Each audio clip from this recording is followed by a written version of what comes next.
સુરતથી આવી રહ્યા છે સમાચાર। સુરતમાં જીઆઈડીસીમાંથી એક બાળકી રહસ્યમય રીતે ગાયબ થઈ ગઈ છે। સચિન, જીઆઈડીસીમાંથી 10 દિવસથી બાળકી ગુમ છે। પોલીસે 1000થી વધુ સીસીટીવી તપાસ્યા છે।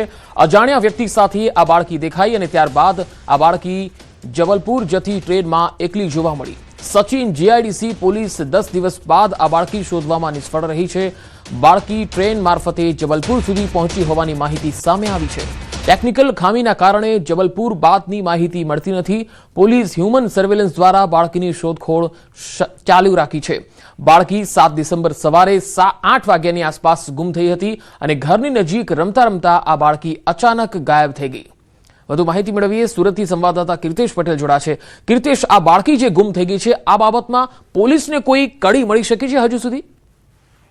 બિલકુલ, સુરત સચિન જીઆઈડીસી વિસ્તારમાંથી ઘર નજીક રમતી એક બાળકી છેલ્લા 10 દિવસથી ગુમ છે। આ બાળકીનું પરિવાર ભયભીત છે, કારણ કે રાજ્યમાં નાની બાળકીઓ પર જે રીતે દુષ્કર્મની ઘટનાઓ બને છે તેને લઈને બાળકીનું પરિવાર ચિંતામાં છે, પોલીસ ચિંતામાં છે। ઘટનાની જાણ થતાં પોલીસે અલગ અલગ ટીમો બનાવી છે, 1000 કરતા વધુ સીસીટીવી ભંગોળ્યા છે અને ખાસ કરીને બાળકી જબલપુરની ટ્રેનમાં જતી જોવા મળી છે। પોલીસની અલગ અલગ ટીમો બાળકીને શોધવા લાગી છે, પણ કહી શકાય જબલપુર વિસ્તારમાંથી પોલીસને કોઈ પણ જાતની મદદ નથી મળી રહી, જેને લઈને બાળકીની કડી મેળવવામાં પોલીસ નિષ્ફળ નીવડી છે।